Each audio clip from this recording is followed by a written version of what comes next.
Hi, obviously I'm not an artist. In this log, I'm going to be displaying and discussing issue 16 of Hachette's Warhammer 40,000 Combat Patrol. This issue comes with two paints, Mepston Red, the paint I have used the most ever, can't really escape it while having a Blood Angels army, and Squig Orange, a paint I've never used. No models in this issue. There is an Ancient on the front page. I have an Ancient from the Company Heroes box that needs painting, so I painted it. Let's take a look at the issue while the mini takes a spin. The issue opens with how to paint with Mepston Red and Squig Orange. With the Space Marines we can see cloaks, gemstones, cables, weapon handle wraps, eye lenses and lights getting some red. But I will call back to issue 13. If you've seen that log, you may recall I stated that Ultramarine Terminator helmets are painted white due to veteran status, but Sergeants aren't. Here you can see that Sergeants have red helmets. Both Mepston Red and Squig Orange is used on the Tyranid force, with Orange being used on membranes, tendrils and the body of the flesh borer weapons. Red is used on the barb launchers. Over page we spend a little time with the Ultramarines. Here we learn that they're incredible at strategy and tactics. This comes from their strict adherence to the Codex Astartes, and honestly they kinda have to since their Primarch wrote it. Ultramar, the empire of the Ultramarines, is made up of 500 worlds of mostly nice places of learning and culture, rather than the hellish planets and death worlds elsewhere in the Imperium. This goes with the philosophy of a person's environment is frequently linked to their success, even if it is, in this case, successes are attached to warfare. We then have a nice piece of artwork of Ultramarines with Roebuck Guilliman versus the hordes of the Death Guard. Further down we have Glory and Despair. This is information on how since the return of Roebuck Guilliman from 10,000 years of being mortally wounded, he has had to fight the Death Guard who invaded Ultramar during the Plague Wars, update and revise the Codex Astartes, tackle the over-bureaucratic and hyper-religious state of the Imperium, and the continuous threat to chaos and the many aggressive Xenos races. Storytime with Bonds of Honor, Part 4. When we left off, Sergeant Ascaton and his battle brothers, the Silver Templar chapter, were in a tunnel and Mectress had fired into the darkness only to discover they were not alone. The illumination of Mectress's shot displayed the tunnel to be perfectly circular and made of biomatter and lined with lesser Tyranids. They continue to move and shoot forwards. Time passes and the chaos continues. Ascaton calls out, "We cannot beat them!" and throws a grenade into a mass of monsters before him, but they are so numerous it barely registers as progress. As the squad move, shoot, move, they notice that the Tyranids further in the tunnel are different in shape and form, thinner and faster. They scuttle away once more, leaving the Marines alone, but with a sense that they are now being hunted by something new. Honestly, this entry is not particularly interesting, compared to the others at least. Despite trying to build a bit of suspense, it seems lacking in effort, kinda like just painting one mini from a box of 5.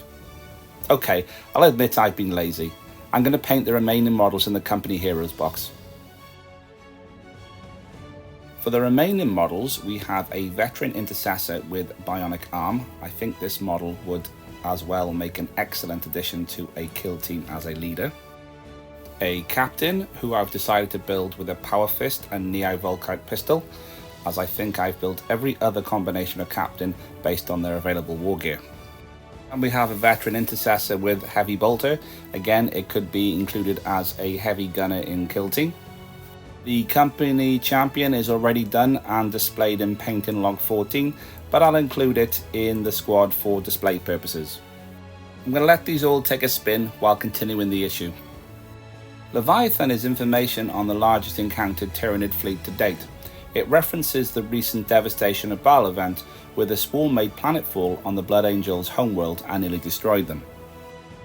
It also states that Leviathan is incredibly adaptable, frequently changing tactics, but their biggest strength is in their connection to the synoptic network, which gives lesser bioforms the ability to exceed their limits and maintain combat which would kill other similar creatures. It continues to state that due to their scale and involvement in so many conflicts, their forces are very familiar with the other races and their art of fighting.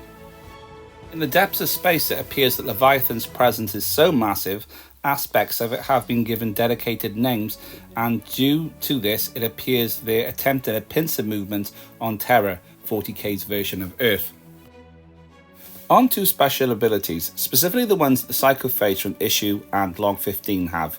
That being said, other units in 40k have some of these as well. Deadly Demise states when a unit with this ability dies, on the roll of a 6 it can explode and inflict X amount of mortal wounds within 6 inches of it. In the case of the Psychophage, that is 1, but other bigger units such as vehicles can do more. For example, a Land Raider can do D6 mortal wounds. Feel No Pain is an additional dice roll that can negate damage if a saving roll is failed. This is often represented if in the lore a unit is crazed or often a type of monster. The Psychophage has a 5+ Feel No Pain, or FNP. Other units like the Blood Angels Death Company have a 6+, representing their Berserker Fury being so encompassing that they would even notice their injuries.